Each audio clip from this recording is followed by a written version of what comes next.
پھر ہم نے ان قوم فرعون سے بدلہ لے لیا، یعنی ان کو سمندر میں غرق کر دیا، اس سبب سے کہ وہ ہماری آیتوں کو جھٹلاتے تھے اور ان سے بالکل ہی غفلت کرتے تھے۔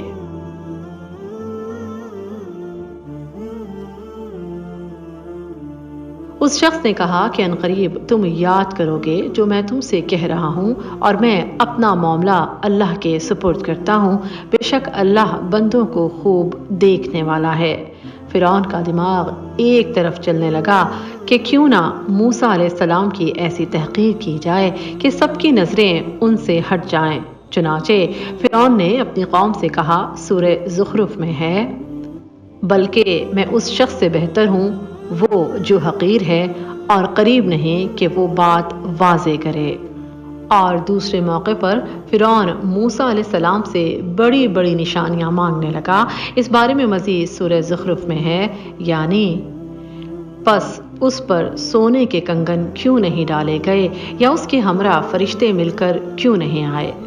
اب فرعون نے موسیٰ علیہ السلام سے ایسی نشانیاں مانگی جو جادو کا اثر نہیں ہو سکتی تھیں۔ اب ان تمام باتوں سے فرعون نے اپنی قوم کی مت مار ڈالی، اور فرعون کی قوم ہدایت کی راہ سے بھٹک کر اس کی اطاعت کرنے لگی۔ فرعون نے مصر کے لوگوں کو بلا بلا کر یہ کہنا شروع کر دیا، جیسا کہ سورہ الذاریات میں ہے، میں تمہارا سب سے اونچا رب ہوں۔ فرعون کا کہنا تھا کہ میری اطاعت کرو، میری عبادت کرو، موسیٰ کے رب کی عبادت نہ کرنا۔ اس نے قوم سے کہا کہ تم جانتے ہو موسیٰ کے رب کے پاس کیا ہے، کتنے خزانوں اور قدرتوں کا مالک ہے۔ فرعون کی اس بد دماغی کا ذکر قرآن کریم کی ان آیات میں ہے، جیسا کہ سورہ زخرف میں ارشاد ہے۔ اور فرعون نے اپنی قوم میں منادی کی، اس نے کہا، اے میری قوم، کیا میرے پاس مصر کی بادشاہی نہیں ہے اور یہ نہریں میرے تحت نہیں چل رہی؟ غرض فرعون نے اپنی قوم کی عقل خراب کر ڈالی۔ اسی بارے میں ارشاد باری تعالیٰ ہے، اور اس نے اپنی قوم کی عقل کھو دی۔ مزید ارشاد ہوا، یقیناً یہ سارے نافرمان لوگ تھے، پھر جب انہوں نے ہمیں غصہ دلایا تو ہم نے ان سے انتقام لیا۔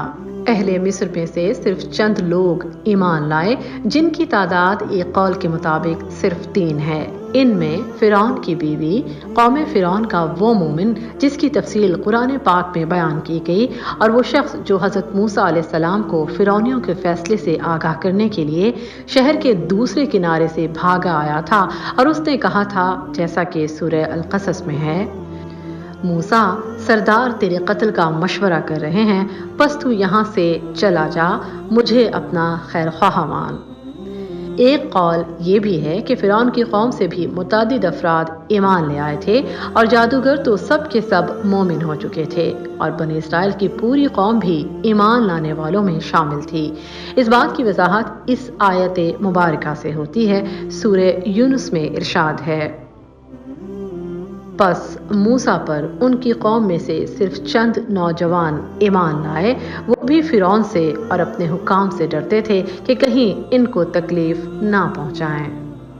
جب فرعون کی سرکشی حد سے بڑھ گئی تو اللہ تعالیٰ نے موسیٰ علیہ السلام اور ان کے بھائی کی طرف وحی کی کہ اپنی قوم کے افراد کی رہائش فرعون سے الگ کر لیں، تاکہ جوں ہی ہجرت کا حکم ملے سو ہجرت کے لیے تیار رہیں۔ پھر اس کے بعد اللہ تعالیٰ نے حضرت موسیٰ علیہ السلام کو حکم دیا کہ اس بات کا اعلان کر دیں کہ حضرت موسیٰ علیہ السلام کو جھوٹا کہنے اور بنی اسرائیل پر ظلم کی پاداش میں مصری اب خدا کے عذاب میں گرفتار ہوں گے، اور ان پر اللہ کی مار پڑے گی۔ چنانچہ ان پر طرح طرح کے عذاب آئے۔ یہ قوم ایسی ڈھیر تھی کہ عذاب کے ڈر سے فوراً توبہ کرتے اور کہتے کہ ہم موسیٰ اور ہارون کے رب پر ایمان لائے، ہم بنی اسرائیل کو اپنے ساتھ بھیجنے کے لیے تیار ہیں۔ مگر جیسے ہی یہ عذاب ٹلتا تو دوبارہ اسی طرح ظلم و تشدد کا سلسلہ پھر سے شروع ہو جاتا۔ یہ بات یاد رہے کہ اللہ تعالیٰ نے حضرت موسیٰ علیہ السلام جب بنی اسرائیل کی طرف مبعوث کیے گئے تو ان کو کچھ نشانیاں دیں، جن کا ذکر قرآن کریم کی ان آیات سے ہوتا ہے، جیسا کہ سورہ الاسراء میں ارشاد ہے، اور بلا شبہ یقیناً ہم نے موسیٰ کو واضح نشانیاں دیں، سو بنی اسرائیل سے پوچھ جب ان کے پاس آیا۔ اگر آپ نے ابھی تک ہمارا چینل سبسکرائب نہیں کیا تو ہمارے چینل کو سبسکرائب کیجیے۔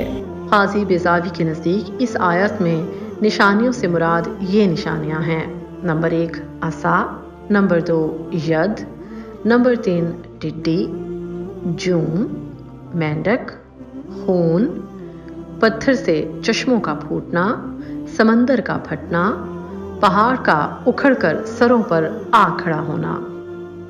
اسی بارے میں قرآن کریم کی سورہ الاعراف میں ارشاد ہے: اور بلا شبہ یقیناً ہم نے فرعون کی آل کو قحط سالیوں اور پیداوار کی کمی کے ساتھ پکڑا تاکہ وہ نصیحت پکڑیں۔ مزید سورہ القمر میں ارشاد ہے: اور بلا شبہ یقیناً فرعون کی آل کے پاس ڈرانے والے آئے، انہوں نے ہماری سب کی سب نشانیوں کو جھٹلا دیا تو ہم نے انہیں آ پکڑا۔ اب وقت آ گیا تھا کہ آپ علیہ السلام کو اللہ تعالیٰ نے حکم دیا کہ بنی اسرائیل کو لے کر باپ دادا کی سرزمین فلسطین روانہ ہوں۔ چنانچہ رب تعالیٰ نے حضرت موسیٰ علیہ السلام کو وحی کی، جیسا کہ سورہ طٰہٰ میں ارشاد ہے: اور بلا شبہ یقیناً ہم نے موسیٰ کی طرف وحی کی کہ میرے بندوں کو راتوں رات لے جا، پس ان کے لیے سمندر میں ایک خشک راستہ بنا، نہ تو پکڑے جانے سے خوف کھائے گا اور نہ ڈرے گا۔ اب یہ بات انتہائی قابل ذکر ہے کہ فلسطین یا ارض کنعان کی طرف بنی اسرائیل کا خروج ان آیات کے بعد تھا یا پہلے۔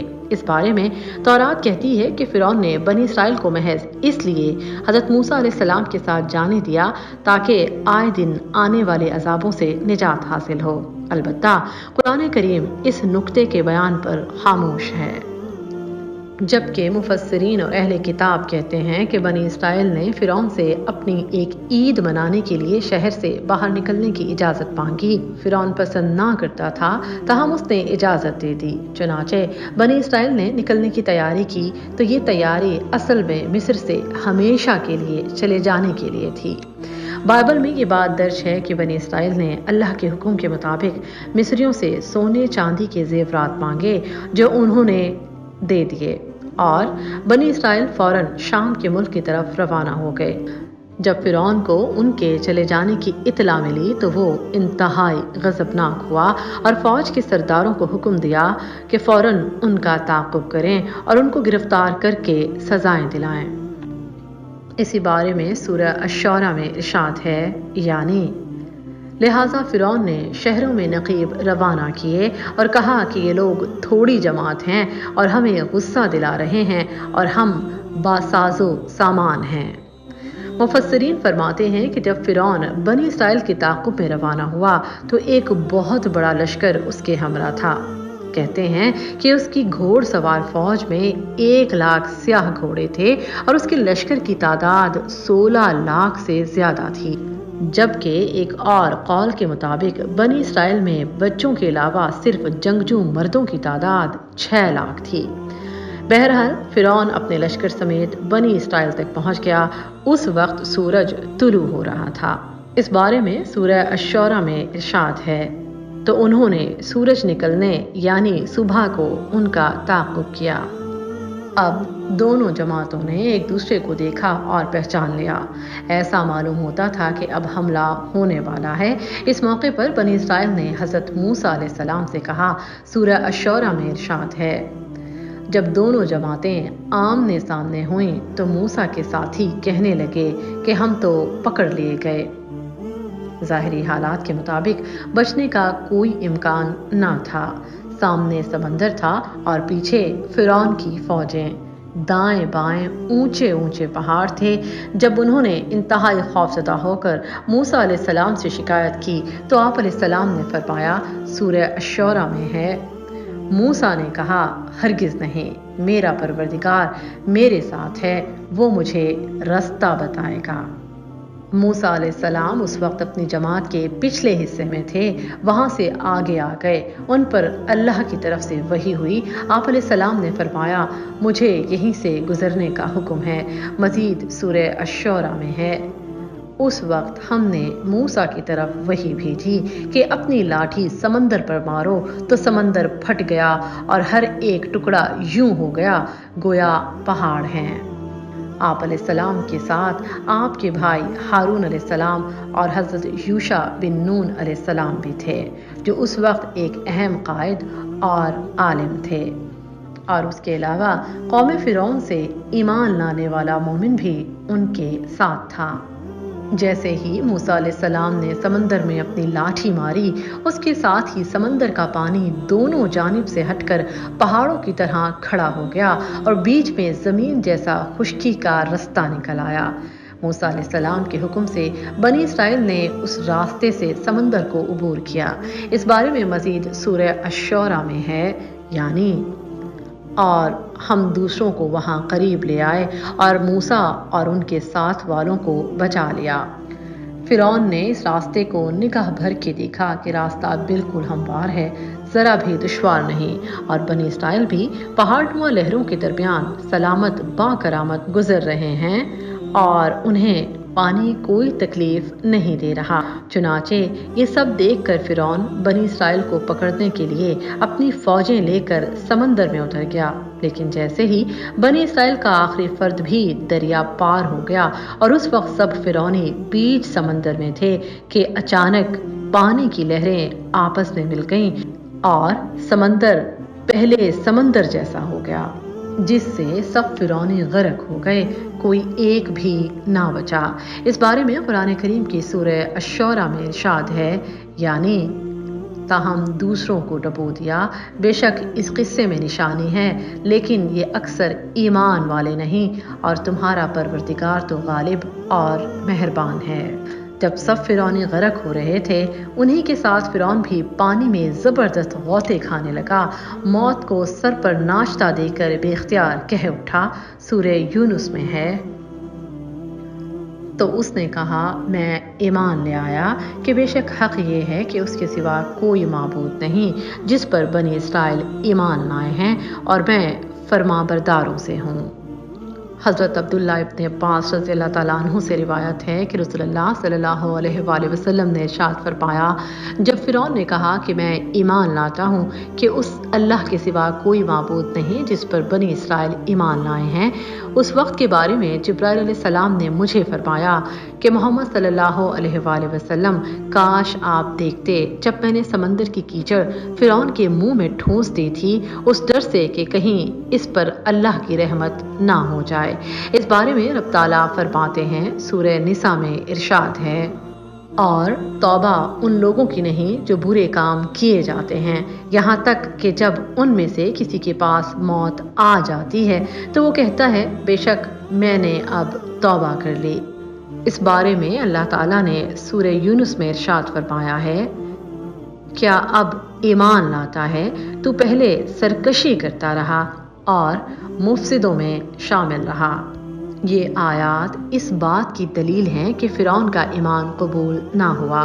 اللہ تعالیٰ کافروں کے بارے میں مزید سورہ الانعام میں فرماتے ہیں، بلکہ جس چیز کو اس سے قبل دبایا کرتے تھے وہ ان کے سامنے آ گئی ہے، اور اگر یہ لوگ پھر واپس بھیج دیے جائیں تب بھی یہ وہی کام کریں گے جس سے ان کو منع کیا گیا تھا، اور یقیناً یہ بالکل جھوٹے ہیں۔ اللہ نے اس مغرور انسان کی لاش کو قیامت تک آنے والی نسلوں کے لیے عبرت بنا دیا، تاکہ آئندہ بھی کوئی بھی شخص اگر خدائی کا دعویٰ کرے تو وہ اپنا انجام بغور ملاحظہ کر سکے۔ اس بارے میں اللہ تعالیٰ سورہ یونس میں فرماتے ہیں، سو آج ہم صرف تیری لاش کو نجات دیں گے تاکہ تو ان کے لیے نشان عبرت ہو جو تیرے بعد ہیں۔ فرعون اور اس کی افواج کی تباہی کا واقعہ عاشوراء کے دن یعنی محرم کی 10 تاریخ کو پیش آیا۔ فرعون اور اس کی قوم کی غرقابی کے بعد اللہ تعالیٰ نے حضرت موسیٰ علیہ السلام اور آپ کی قوم کو بے شمار نعمتوں خصوصاً غلامی سے نجات اور امن کی نعمت سے سرفراز کیا۔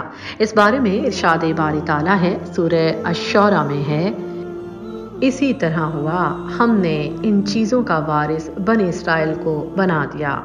مزید سورہ القصص میں ارشاد ہے، پھر ہم نے چاہا کہ ہم ان پر کرم فرمائیں جنہیں زمین میں بے حد کمزور کر دیا گیا تھا، اور ہم انہی کو پیشوا اور زمین کا وارث بنائیں۔ کرسمس اور نئے سال کے موقع کی مناسبت سے حضرت عیسیٰ علیہ السلام کی کہانی بہت جلد ہمارے یوٹیوب چینل پر نشر کی جائے گی۔ شکریہ۔